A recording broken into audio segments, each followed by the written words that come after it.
Good afternoon, everyone, and thank you for taking the time to join us today. My name is James Brown, and I'm the Information Technology Manager for the Center for Financial Planning. I've been involved in the technology profession for over 30 years, and I've spent the last 17 years as a computer consultant with various industries and as a software developer.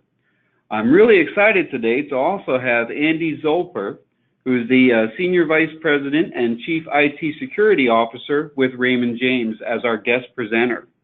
Andy is an expert in cybersecurity and leads a team at Raymond James to keep client information out of the hands of criminals.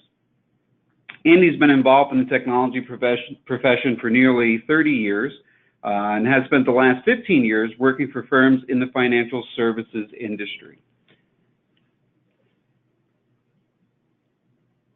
Now, I'm sure that cybersecurity is at the top of everyone's mind today. Security attacks and data breaches are happening at organizations of all sizes, and it can happen to anyone that uses a device that connects to the internet. At the Center for Financial Planning and at Raymond James, keeping your information safe is our #1 priority. So today we wanted to let you know what we're doing to protect your data and provide you with some information for you to protect yourself.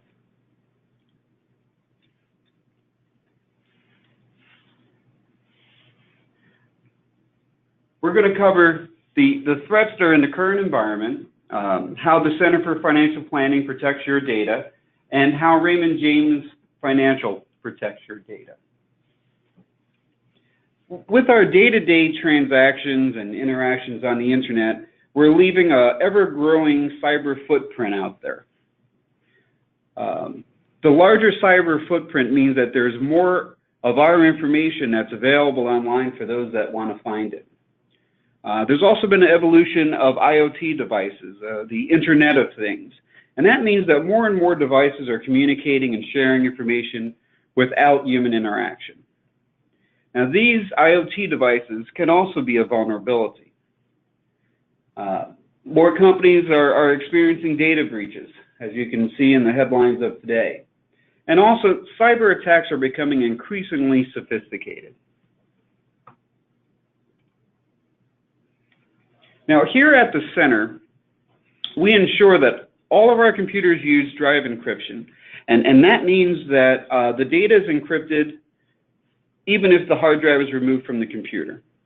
We also use permissions-based access to all of our systems, meaning that only the right people have access to the data.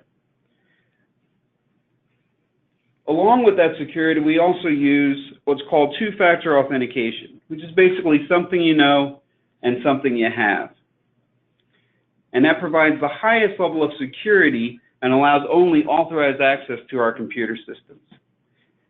In our email correspondence, anything that contains sensitive information is sent through an encrypted channel through Raymond James' secure messaging system. And we also monitor our traffic that comes in and out of the internet. So in summary, we protect your data at rest, we protect who has access to the data, and we also actively search for any undesired programs and endpoints. Okay, so at this point, I'd like to turn the presentation over to Andy so that he can discuss a little bit more about what Raymond James does. All right, thank you very much, James. I'll just wait for the handoff for the control here so I can... All right, you should have access now.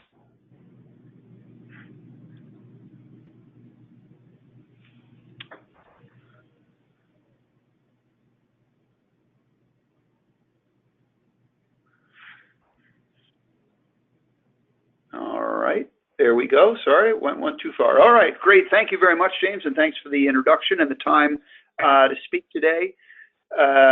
This is obviously a very topical subject, and I know there's a lot of interest.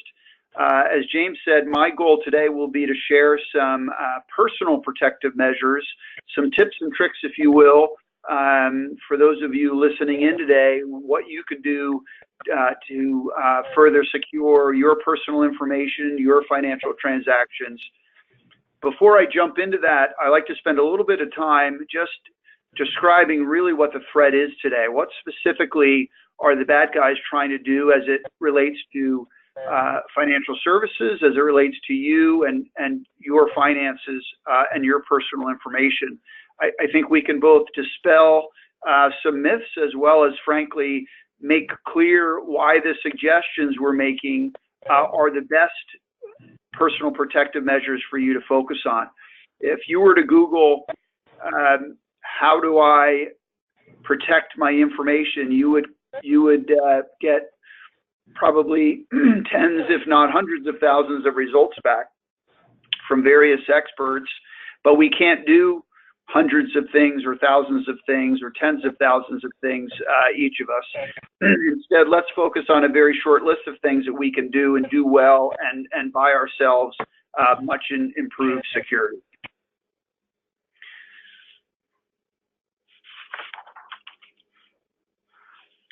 So certainly when we talk about what's going on in the world today as it relates to cyber attack activity, undoubtedly all of us are aware from the media that there's a lot of bad stuff going on, and it's definitely true that the pace of activity has increased over time, very, very steadily, and that sort of makes sense, right? When you think about how technology is becoming pervasive in our personal lives, in our work lives, in how we get healthcare, in how we access financial services, in how we do nearly everything, technology is present. And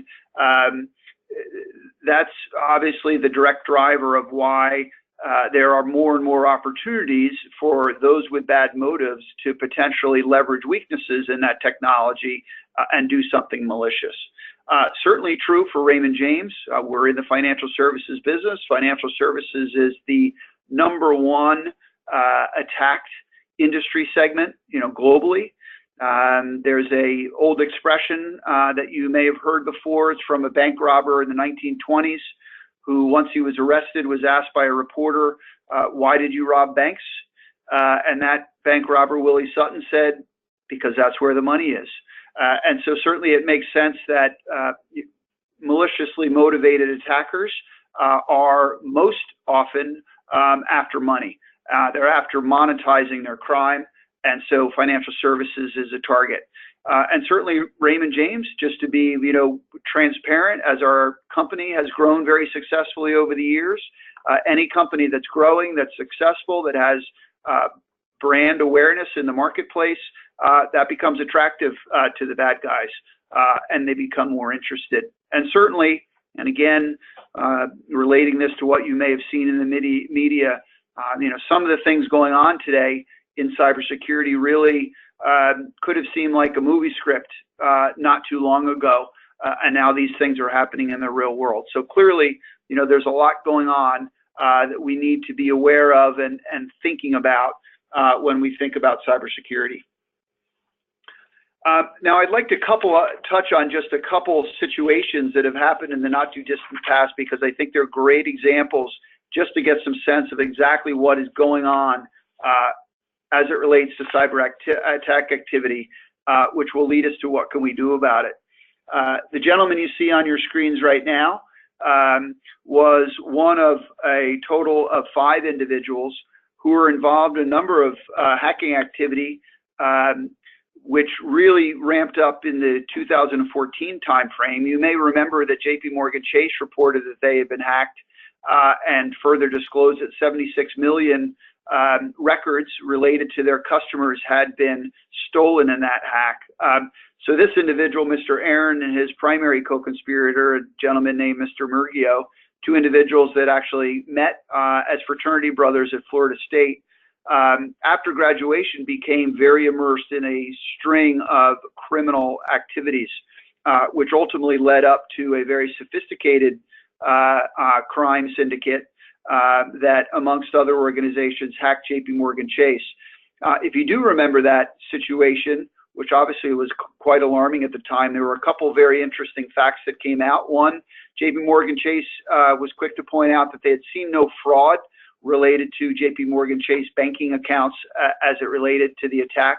That actually made sense because it turned out that the hackers had stolen primarily email addresses, And they also believe that there was some Russian government involvement in the hacking, which certainly raised a lot of concerns and questions because it wasn't quite clear what the connection there was to the Russian government. As it turned out, the hackers behind this, amongst them Mr. Aaron and Mr. Murgio, what they were after were email addresses of current valid financial services customers, because their scheme involved a sophisticated but not new securities fraud known as a pump and dump scheme.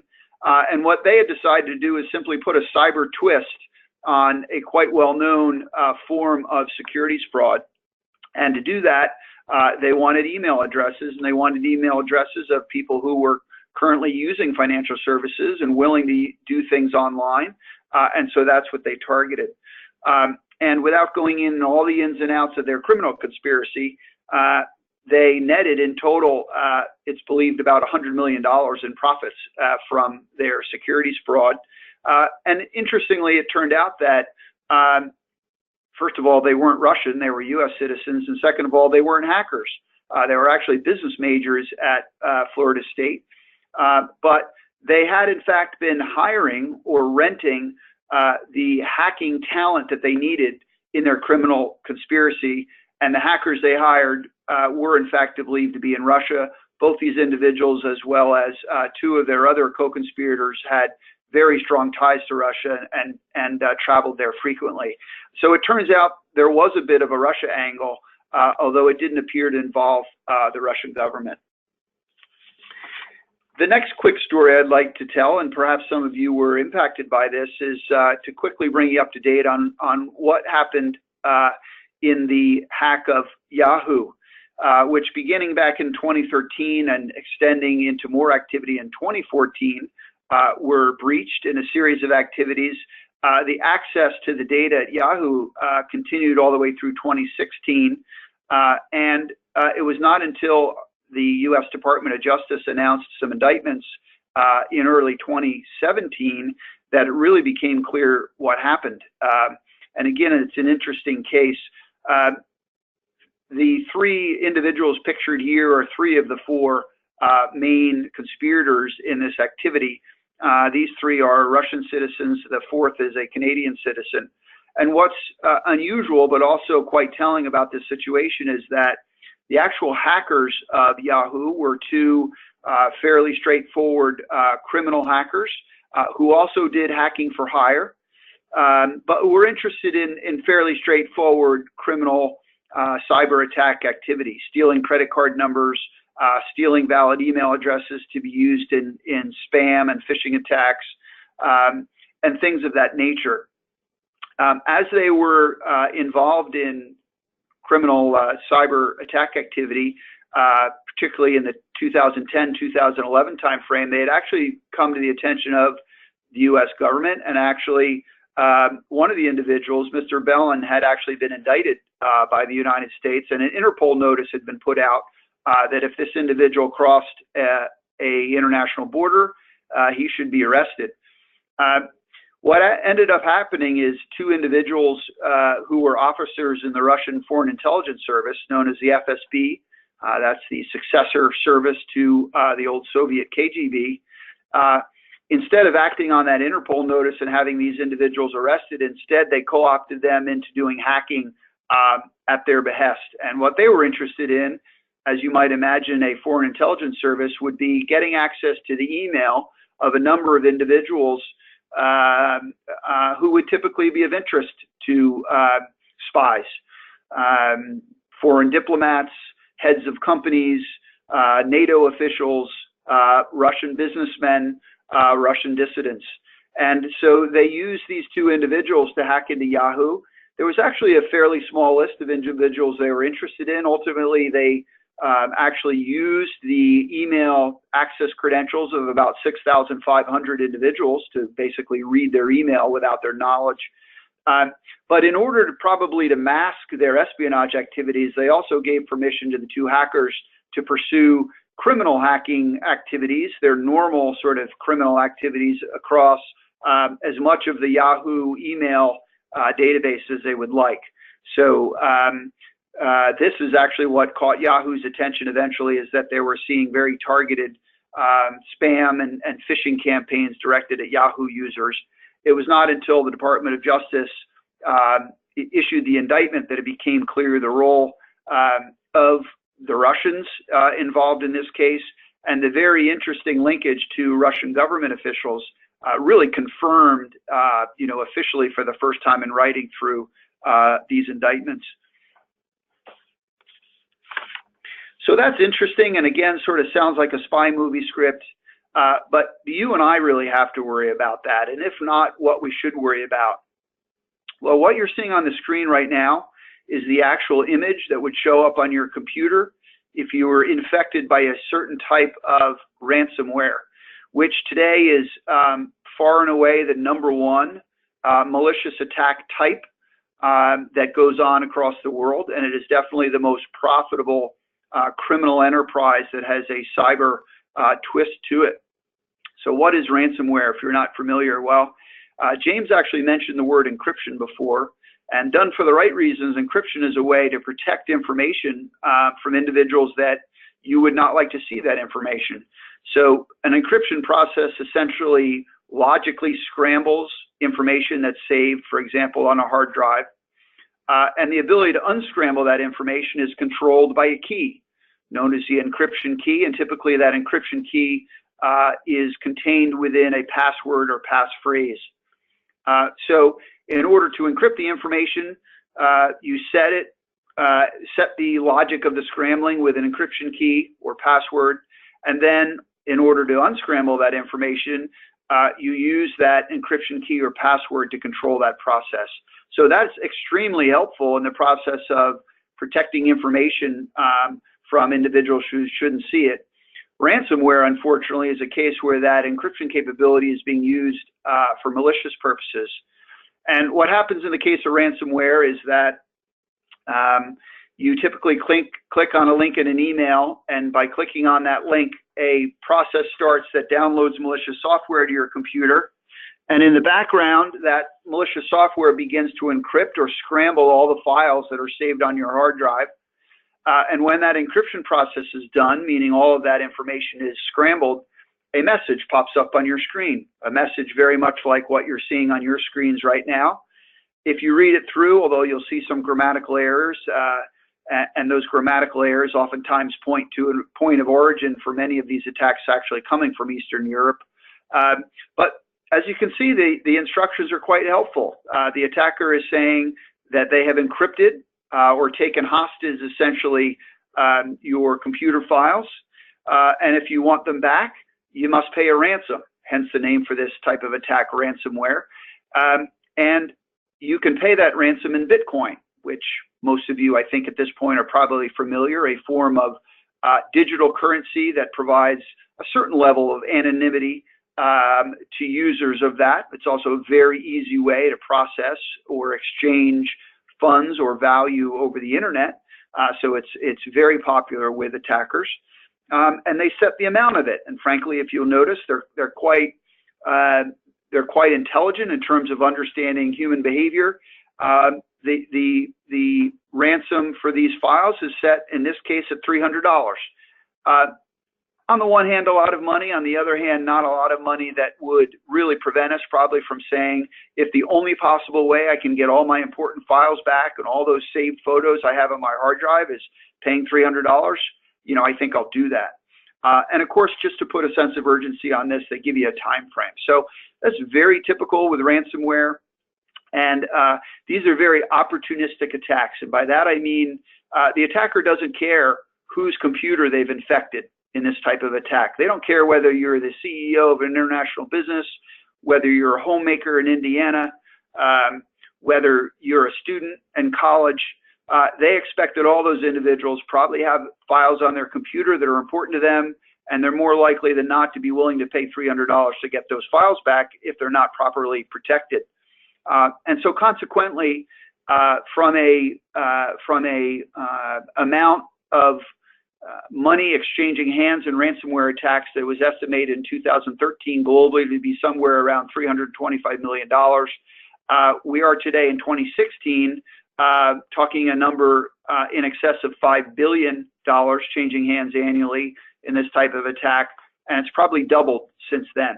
So this is an extremely lucrative pastime for criminals. And again, if you think about it, it's actually an age-old type of crime. This is an extortion activity, but they found a way to put a cyber twist on it. Well, I can't give an update on cybersecurity, and I talk a little bit about our recently passed federal election, and a lot of talk that the Russians may have influenced that election, and specifically a lot of headlines that say the Russians, quote unquote, hacked the election. I'd like to give just a quick comment on that, but really I want to make the point about how what they did occurred, right, and what the takeaway message is for us there. I can say that I have seen no evidence brought forward to suggest that anyone, whether that was someone connected with the Russian government or someone acting with the encouragement of the Russian government, that anyone hacked election machines during the election or in any way actually manipulated or changed via cyber means the actual vote tallies that occurred during our presidential election. And so it's probably incorrect to say that the Russians, quote unquote, hacked our election. But certainly we know what they did do, in addition to a lot of what would generically be referred to as information operations, is they definitely hacked the email of a number of individuals connected with Hillary Clinton's campaign and with the Democratic National Committee. What you're seeing on your screen right now is actually a screen capture of the actual email that Mr. John Podesta received back in March of 2016. And you probably know that John Podesta's role was Chief of Staff of Hillary's election campaign, and an important Democratic National Committee individual. As her Chief of Staff, he was, of course, at the center of a lot of email exchanges that, as is in the case of all politics, complicated and not necessarily information that a campaign official would like to have out in the public, talking about the competition, talking about individuals giving money to the campaign, etc. And so Mr. Podesta's email was hacked. The contents of his email was released to an organization named WikiLeaks and eventually became public. So the takeaway here, though, is to look carefully at what Mr. Podesta received and what he did. So if you look at this, first of all, this purported to be from Google, and it was purportedly telling Mr. Podesta that his Gmail had been attempted to be accessed by someone. And perhaps with a bit of irony, the location of the supposed attacker was the Ukraine. And so what Mr. Podesta did, of course, first thing to realize is that although there was an official DNC email program, many DNC staffers, including Mr. Podesta, were using Gmail essentially to conduct the business of the campaign. And so when he received this email, he was concerned, and so consequently he followed the instructions, which means that he clicked on that blue box that says change password.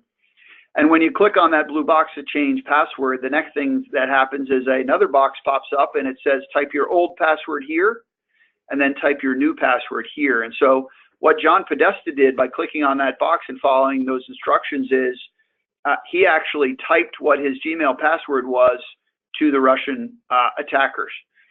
And so that's very instructive, because sometimes when we hear about the world of cyber attacks and the world of cybercrime, we're envisioning absolute criminal cyber geniuses that are inventing bizarre and creative ways to crack into computer systems.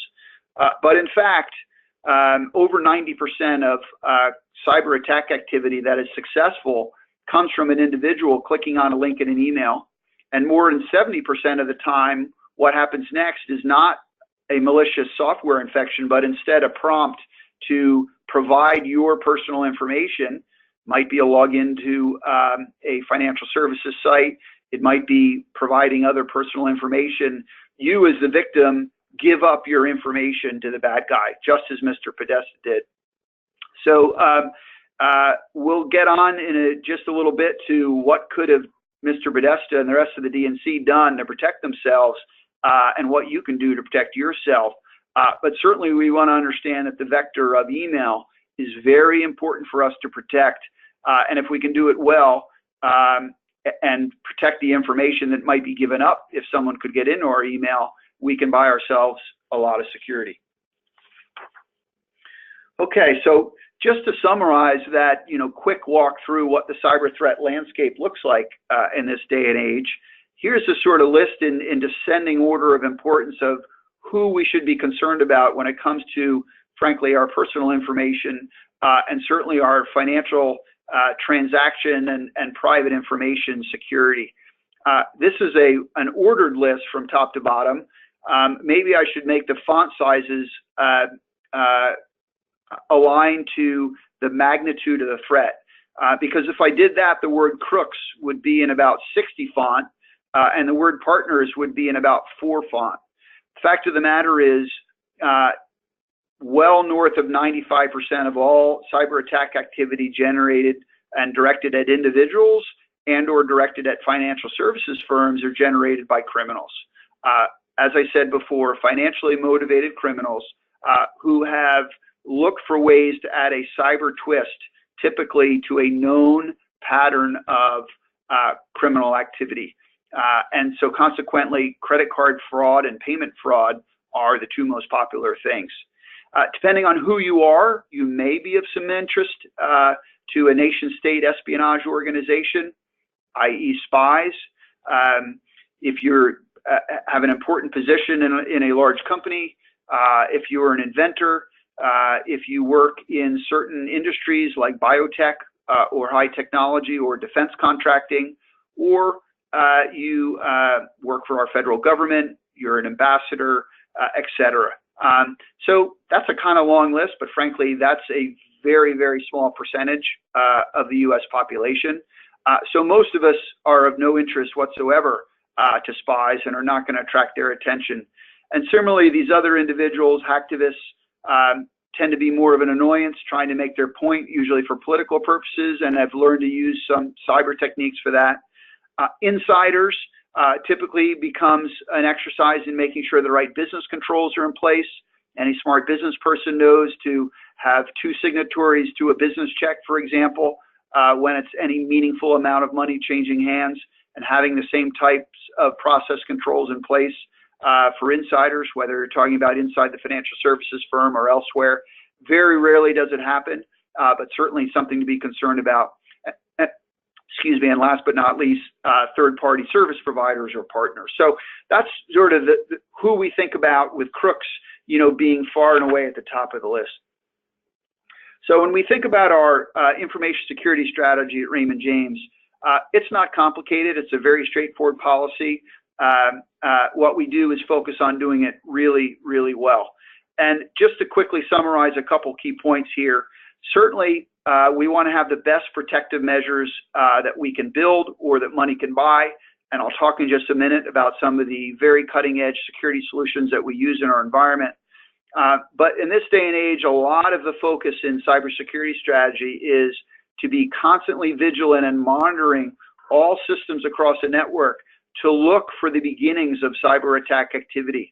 In other words, to assume that there's a chance that an attacker can get a foothold, and to recognize what that foothold might look like and react to that and contain it very quickly.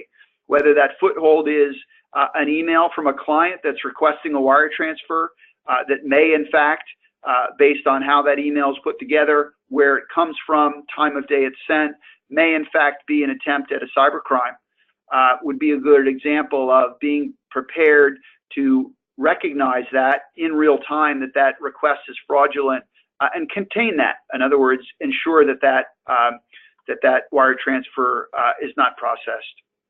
And then the second key thing I'd really like to focus on here is the importance of our people in the organization.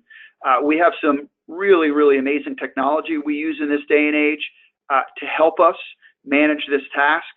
To do the real-time monitoring capability I'm talking about means monitoring all of our computer systems for all of the computer events that happen. as those systems run. At the height of the business day here at Raymond James, that's something on the order of 75,000 computer events every single second. So no human can watch that. You can sort of picture in your mind that scene in the Matrix where all the ones and zeros are going across the screen. No human can monitor that. We have to use technology to help us manage that haystack, but it's really great, talented, experienced people who are then taking what is pointed out in that haystack as potentially unusual or dangerous or could be the beginnings of a cyber attack and following up on that. So many salespeople have the expression always be closing. One of my jobs is to always be recruiting. I will say if you know of someone in the cybersecurity field is looking to join a world-class team, we are always recruiting, but we have a special program as well for recent college graduates called our Accelerated Development Program, and also a very robust college intern program. And that's really the primary way we identify our cybersecurity leaders of the future. So if you know someone you'd like to refer to us, by all means, we can provide my email address. I'd love to hear from you. So when we talk about our technology and our people coming together in that real-time monitoring capability, that's done for us in what we call our Cyber Threat Center. It's actually multiple locations, Atlanta, Georgia, here in St. Petersburg, Florida, and Vancouver, Canada, are our three complementary centers that provide us working in concert 24/7 real-time monitoring using the technology I quickly described before and using very talented people to stay on top of that process. We have all in about 125 individuals now working in our cybersecurity team, not just in monitoring, but all the facets of building systems, maintaining systems, identifying risks, doing the kind of analysis on the attacks that I described before, and working with our business areas to make sure we understand how their businesses work and what might be the goals of those with malicious intent. And we spend about $36 million a year now in cybersecurity across Raymond James. Okay, so and here quickly, just some data points on some of the firms we partner with to provide us the protective measures I described below. Let me provide, I don't want to sound like a lawyer, but this is not investment recommendations. We do vet these companies very, very closely for the capabilities of their cyber protective measures as well as their sustainability as a company, and have found them all to be very good partners, which is why I share this information. Okay, so that was a lot about what the threat is and what Raymond James does in terms of our information security strategy. Let's get to what you should do. James also mentioned before two-factor authentication, an incredibly important control to make sure that someone can access a computer system if they're not the right individual. And that second factor, as James described it so well, that thing that you have is really, in a way, the special sauce, because if someone is able to steal your username and your password, but they don't have that second factor that you have in your possession, then they can't log in as you. If you're a user of our Raymond James Investor Access System, something I'm sure the Center for Financial Planning has talked to you about, we have a two-factor authentication capability that's available with Investor Access. It's called Enhanced Authentication.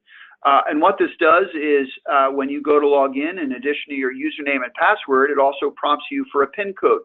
This is an 8-digit number, which typically is texted to your phone. That's the thing that you have, and that when you receive that 8-digit PIN code, you then enter it into the system in addition to your username and password, and then can log in. If you don't have a mobile phone, or you don't share that information with Raymond James, or you have a level of concern that an attacker could somehow spoof your phone, which, by the way, is theoretically possible, but it is very, very, very unlikely to happen. We can actually use this PIN code technology to a regular landline phone, and a very pleasant computer voice will read that 8-digit PIN code to you over your landline phone, and you can then enter it in the system. You can also set for yourself an option of whether you want this prompting every single time you log in to Investor Access, or simply have it prompt you when you log in from a new device. That's frankly a lot less annoying, and keeping in mind that if an attacker were somehow able to get your username and password, they would have to log in from a new device. They would not be logging in from your computer. They would be logging in from a new device.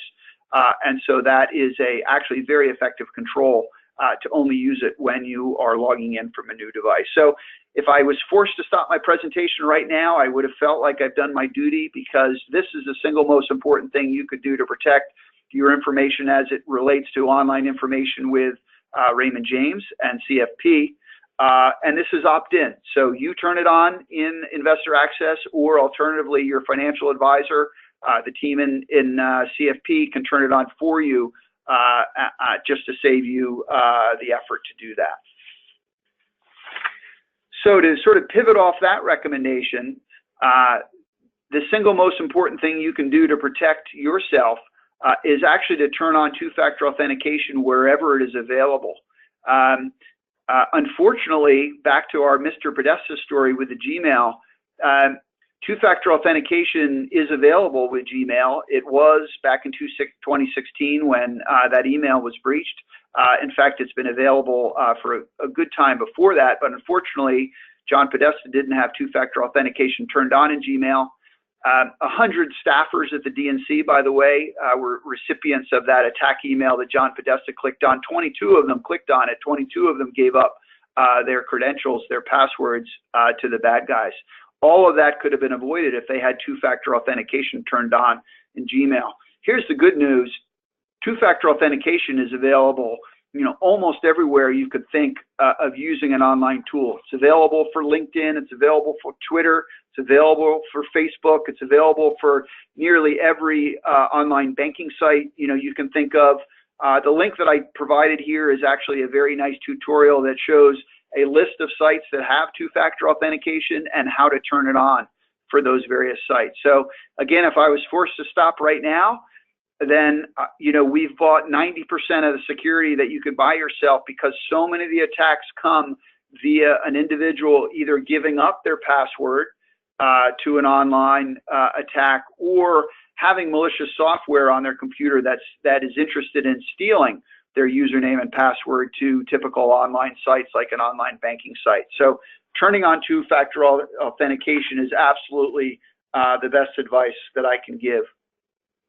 From there, I'll just cover actually a fairly short list of things that will additionally help you improve your security. And the important thing here to remember is it's not a long list, but it's a very effective list. So do these things and you are now keeping yourself, safe from 99.5% of all cyber attack activity that could occur out there. So the next advice is keeping all your software up to date. Just in the last several weeks, you may have heard or read in the media about some new vulnerabilities, some new weaknesses announced in the processor chips contained in just about every computer that exists on Earth. So you can read that and think, oh my gosh, that just sounds, so impactful and so difficult to deal with. The fact of the matter is, every manufacturer of hardware and software has come out with patching instructions to either cure the problem in the first place or provide some compensating protection around it. So keeping your software up to date as a user of computers, a user of tablets, a user of smartphones, absolutely a critical piece of your personal security. Make sure your operating system is up to date. If you're a Windows user, migrate to Windows 10. Get on Windows 10 as quickly as you can. It's safer than Windows 8. Windows 8 was safer than Windows 7. Windows 7 was safer than everything that came before that. So there's I believe currently a $65 upgrade fee to get to Windows 10. Don't think about it. Spend the $65, get on Windows 10. If you're a Mac user, get on the latest version of the Mac operating system. If you're on your iPhone and prompted to do a software update, do the software update as soon as it comes out. Similarly with your browser, make sure that's up to date. If you're looking for the most secure browser, I'd recommend Chrome. Chrome can be used on a Windows machine, on a Mac machine. It can be used on your phone. It can be used on your tablet. But whatever browser you use, certainly make sure it has all the latest security patches applied. Similarly, Microsoft Office, make sure you're running an antivirus product and keeping the updates current and turning on the personal firewall on your computer. All great suggestions. But up-to-date software, again, most of which is done automatically. You simply have to turn on what they call the auto update feature, will ensure that you're safe. You certainly want to have a strong password. Back to Googling security recommendations. This typically comes out at the top of the list. And I can't say don't have a strong password, i.e. something at least 8 characters long, 10 or even 12 is more secure. A mix of numbers and letters, put in a capital letter in there and put in a special character like an exclamation point or the hash sign. Those are all great techniques to create a strong password. But don't forget the story I told about John Podesta. John Podesta could have had a 50-character password. It just would have taken him longer to type it into the bad guys, right? So it's important to have a strong password. But even more importantly, on top of turning on that two-factor authentication, is not to use the same password over and over again on different sites.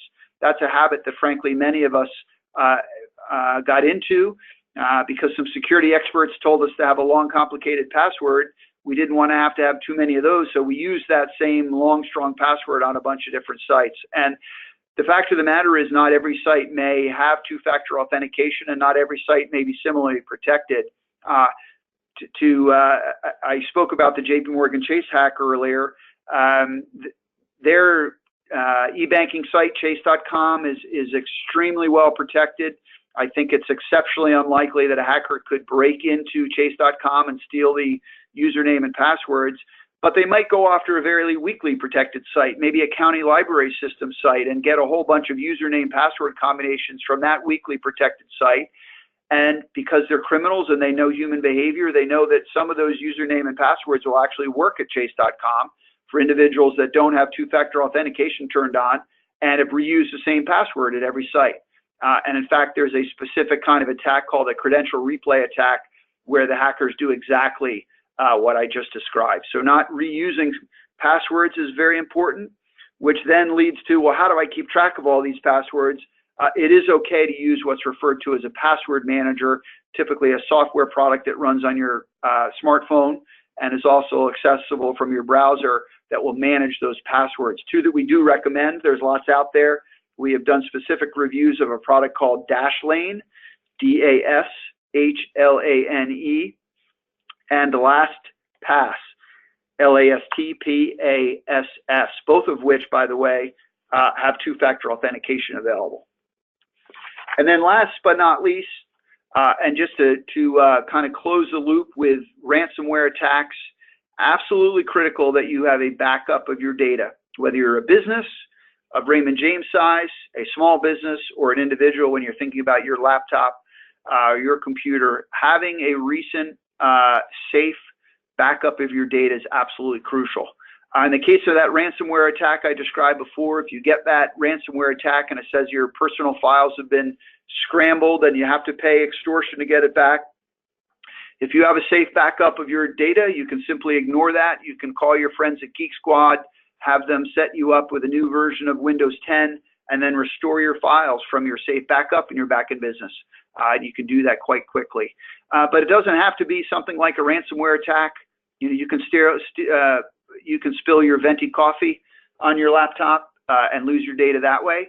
And so, having that safe, secure backup, and by safe and secure, I mean it's backed up every day, automatically, and it's backed up to a repository that is not accessible as a Windows shared drive, right? So having a thumb drive in your computer and copying files over to it, that's not going to protect you from ransomware. You need to use a product like Carbonite or Mozy Pro, which are cloud-based solutions, or you can buy local solutions that attach to your computer, but that don't store the information as if they are a shared drive, so that it's safely and securely stored.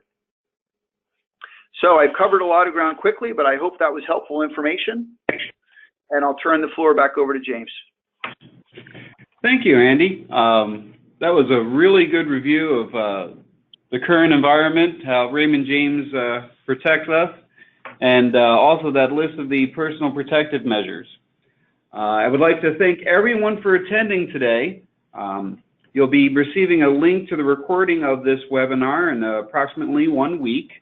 And you have a great day. Thank you.